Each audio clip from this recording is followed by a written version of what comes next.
Hello दोस्तों, smart education GDR में आपका स्वागत है।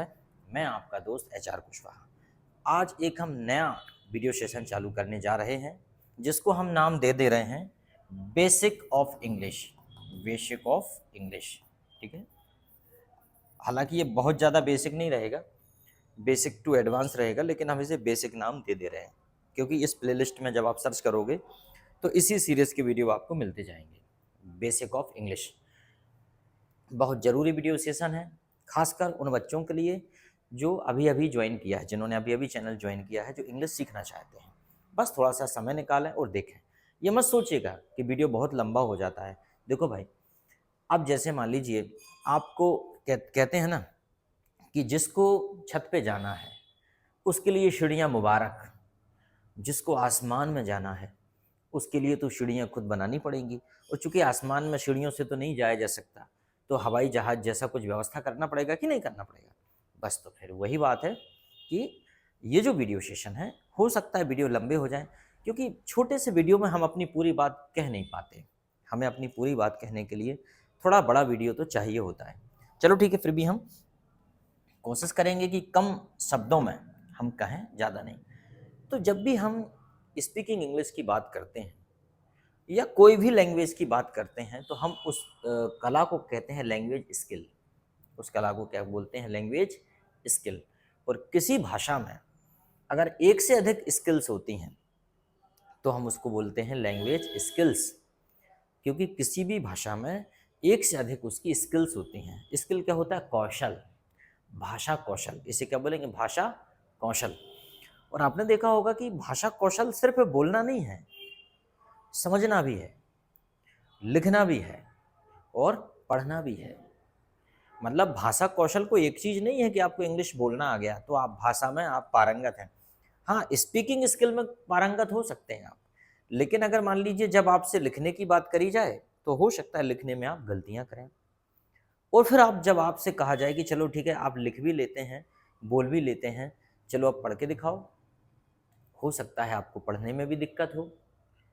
और फिर जब ये सारी चीज़ें कर लेते हैं आप, तो फिर ज़रूरी है कि आपको सुनना और समझना भी तो आना चाहिए। तो क्या हमारी सारी इंद्रियां धीरे धीरे करके ऐसे प्रयोग में आ जाती हैं, आँखें, हमारे कान, हमारा मुंह। क्योंकि हम जब किसी लैंग्वेज पे काम करते हैं तो इन सबका कहीं ना कहीं कॉम्बिनेशन, इन सब की ज़रूरत पड़ती है हमें। स्पीकिंग के लिए हमें मुंह की ज़रूरत पड़ती है, तो रीडिंग के लिए हमें आँखों की ज़रूरत पड़ती है और आवाज़ भी निकालना पड़ता है। और उसके बाद जो है लिसनिंग के लिए हमें कानों की ज़रूरत पड़ती है, ठीक है। और राइटिंग के लिए हमें हाथों की ज़रूरत पड़ती है। तो लैंग्वेज स्किल ये तय करता है लैंग्वेज आप कितने जीवन में कामयाब होंगे। आपने देखा होगा कि जो छोटे लोग होते हैं वो मजदूरी करते हैं, मेहनत करते हैं, और जो बड़े लोग होते हैं वो क्या करते हैं? सिग्नेचर करते हैं। और जो सबसे बड़े होते हैं वो क्या करते हैं? सिर्फ कम्युनिकेशन करते हैं। इसका मतलब यह है कि सबसे ज़्यादा पैसा वहाँ है जहाँ सिर्फ कम्युनिकेशन होता है। समझ में आया? कम्युनिकेशन का बड़ा महत्व है। एक मतलब शब्दों से ही पता चलता है कि कीमत मिलेगी या कीमत चुकानी पड़ेगी। तो भाषा जो है आपकी, कम्युनिकेशन, कम्युनिकेशन की जो भाषा है, इसके अंदर जो स्किल्स हैं, इसमें आपको पारंगत होना बहुत आवश्यक है। अगर आपको भाषा बोलना तो आता है लेकिन सुनना और समझना नहीं आता तो भी दिक्कत है, तो भी अधूरापन है। क्योंकि हम सुन के, समझ के, उसका सही सही अर्थ निकाल के ही तो जवाब दे पाएंगे। और जनरली होता क्या है, कई बार विवाद इसलिए हो जाता है कि सामने वाले ने कुछ कहा और हमने कुछ समझ लिया। और बहुत से लोग जो बोलते तो बड़ा अच्छा है लेकिन अपना ठीक ठीक मैसेज लोगों तक नहीं पहुंचा पाते, सही सही मैसेज लोगों तक नहीं पहुंचा पाते, कहें कि मैसेज को कन्वे नहीं कर पाते जो वो कहना चाहते हैं। और कुछ लोग ऐसे हैं, कम पढ़े लिखे होते हैं लेकिन उनका बात करने का ढंग इस कदर होता है कि ऑडियंस को मजा भी आता है, बात को बड़े ध्यान से भी सुनते हैं और बात उनकी समझ में भी आती है कि क्या कहा जा रहा है। इसका मतलब यह है कि जो लैंग्वेज स्किल है ये जीवन में बहुत बड़ा रोल प्ले करती है, इसलिए इस पे अच्छी कमांड होना चाहिए। तो देखिए ऊपर लिखा लैंग्वेज स्किल। हम इंग्लिश की बात करेंगे क्योंकि हम इंग्लिश पढ़ रहे हैं तो इंग्लिश की ही बात करेंगे। अब जब लैंग्वेज स्किल की बात करते हैं हम, तो सबसे पहले एक फॉर्मूला हम देखते हैं, वो है LSRW। क्या होता है? LLSRW। LSRW, ठीक है। LSRW का मतलब होता है कि सबसे पहले लिसनिंग और फिर स्पीकिंग और फिर रीडिंग और फिर राइटिंग। अभी आगे पीछे हो रहा है अलग बात है क्योंकि सेटिंग ठीक नहीं है उसकी, लेकिन प्रॉपर सीक्वेंस वही है। LSRW लर्निंग, स्पीकिंग, रीडिंग और राइटिंग। मतलब सबसे पहले क्या हो जाएगा, लिसनिंग, सॉरी लिसनिंग है वो, लर्निंग लिसनिंग। सबसे पहले क्या हो जाएगा, लिसनिंग, फिर क्या हो जाएगा, स्पीकिंग, और फिर क्या हो जाएगा, रीडिंग, और फिर क्या हो जाएगा, राइटिंग। इससे मैं ये कहना चाह रहा हूँ आपसे कि जब आप क्लास में आते हैं तो सबसे पहले बड़े ध्यान से आपको लिसनिंग करना है। समझ में आया? एक बात बताइए, छोटा बच्चा क्या करता है? घर में जो बच्चे पैदा होते हैं, छोटा बच्चा क्या करता है 2 साल तक? क्या वो स्पीकिंग करता है? क्या वो रीडिंग करता है? क्या वो राइटिंग करता है? नहीं करता है। छोटा बच्चा सिर्फ और सिर्फ लिसनिंग करता है 2 साल तक, 2.5 साल तक, जब तक बच्चा नहीं बोलता सिर्फ लिसनिंग करता है।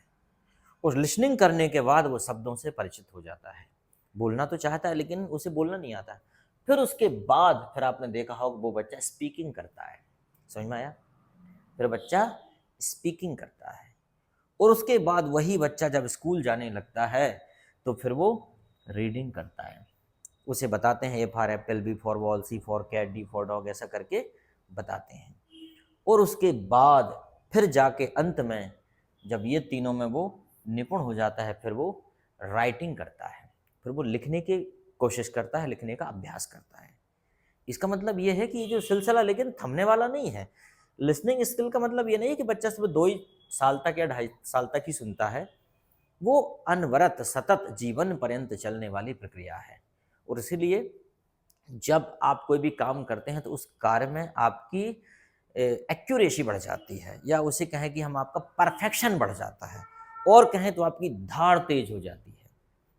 आज से अगर आप कविताएं लिखना चालू कर दें तो एक समय ऐसा आएगा कि आप बहुत बड़े कवि, कविराज बन जाएंगे, कुमार विश्वास की तरह। और भी बड़े बड़े कवि हैं, हरिओम पवार, और भी बड़े बड़े कवि हैं। आप जिस काम में, तो वही है कि ये जो स्किल्स हैं, लैंग्वेज स्किल्स, ये जीवन पर्यंत इनमें सुधार होता रहता है। हमें हमसे ज़्यादा अनुभवी अच्छे लोग मिलते हैं, शिक्षक लोग मिलते हैं, अच्छे भाषा के जानकार मिलते हैं, और वो हमें नई नई चीज़ें पढ़ा के निकल लेते हैं, मतलब नई नई चीज़ें पढ़ाते जाते हैं। एनवायरनमेंट का इसके ऊपर बहुत असर पड़ता है, ठीक है। तो चूंकि हम लैंग्वेज सीख रहे हैं तो एक एक चीज़ को बड़े ध्यान से सुनिए कि अगर मान लीजिए आप ये फॉर्मूला नहीं अपनाएंगे तो आप सीखेंगे नहीं। मतलब सबसे पहले आपको क्या करना है, ध्यान से सुनना ही सुनना है। चलो आगे बढ़ते हैं, पहले अपने इसके चारों देख लेते हैं क्या क्या दिया इसमें। लिसनिंग है ना, चलो। तो सबसे पहले आपको क्या करना है कि ध्यान से सुनना ही सुनना है, सिर्फ सुनना, ठीक। कुछ बोला जा रहा है, for example when I speak something in the class you listen very carefully what is being spoken by me. You listen carefully and try to get the sense, and then try to speak or try to reply. That is called reply. So first and foremost, first of all, you have to listen carefully everything. And the nature also has made this type of structure of the human body that we have one mouth and 2 ears. It means listen more, speak less. Listen more, speak less. मतलब बोलना कम है, सुनना ज़्यादा है। This is our general structure, our physiology, okay. हमारी शारीरिक ही ऐसी है। फिर उसके बाद बात करते हैं स्पीकिंग। जब इससे फ्री हो जाएंगे तो फिर आप स्पीकिंग करेंगे। अब स्पीकिंग में आप ऐसा नहीं करना हमें कि पहले दिमाग में हिंदी का सेंटेंस आ रहा है और फिर इंग्लिश का आ रहा है। नो, जब बच्चा बोलता है तो वो बच्चा कुछ सोचता नहीं है दिमाग में कि मुझे मम्मी से पानी मांगना है, तो वो ये बोलेगा कि मुझे पानी कैसे चाहिए, तो वो मम्मा से बोलेगा मम्मा मुझे पानी दो। नो, डायरेक्ट मम्मा। जैसा जैसा बच्चा बड़ा होता जाता है सेंटेंस उसके करेक्ट होते जाते हैं। छोटे में वो छोटे छोटे सेंटेंस बोलता है, फिर बड़े तो वो सोचता नहीं है। ऐसे इंग्लिश जब आप बोलोगे तो हमें ट्रांसलेट नहीं करना कि पहले आप हिंदी सोचेंगे मन में फिर उसका इंग्लिश ट्रांसलेट करेंगे। No, direct. This is book, ये बुक है, beautiful book, lovely book, it has 100 pages.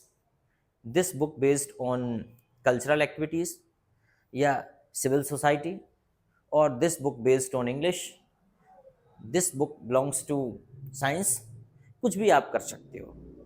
This book has good and beautiful concept of spoken English, ठीक है, ये important concept of spoken English. तो इस प्रकार से आप सीधा इंग्लिश में बोलने की कोशिश कीजिए। आदमी जा रहा है आ रहा है एक्टिविटी कर रहा है तो उसको इंग्लिश में बोलिए, ठीक है। उसके बाद रीडिंग।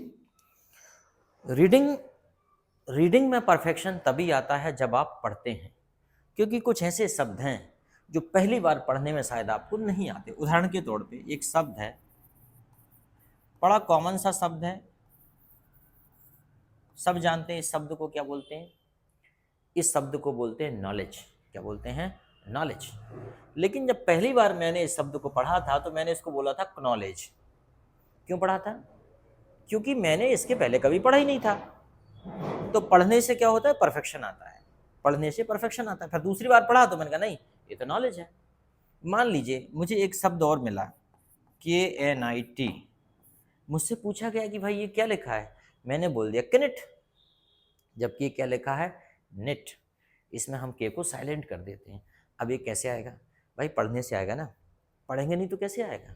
इसी को कहते हैं कि रीडिंग। यहाँ भी आपके अंदर जो परफेक्शन आएगा वो पढ़ने के दौरान ही आएगा, पढ़ते पढ़ते जाएगा। तो ऐसे शब्द आ जाते हैं छोटे छोटे। इसलिए रीडिंग जितना ज़्यादा होगा उतना ज़्यादा आपका परफेक्शन बढ़ेगा और उतना ज़्यादा फास्ट आप पढ़ पाएंगे। फास्ट पढ़ पाएंगे तो आप फास्ट ग्रैब भी कर पाएंगे, और गलत पढ़ेंगे तो गलत ही आपके अंदर चला जाएगा, ठीक है ना। तो जैसा आप पढ़ेंगे वैसा आपके अंदर जाएगा। तो ध्यान रखिए, सही पढ़ें ताकि सही अंदर जा पाए। अंततः होता राइटिंग। राइटिंग बहुत खतरनाक है। कुछ ऐसी स्पेलिंग्स होती हैं, अगर जिनको हमने नहीं पढ़ा है या जिनको हमने लिख के नहीं देखा है, वो स्पेलिंग आपसे लिखाएगी ही नहीं। अगर आपको बोल दिया जाए कि लिखो तो आप शायद नहीं लिख सकते। जैसे कि हम बात करें कि कोई एक वर्ड ले लेते हैं, जैसे कि हमने कहा, जैसे कि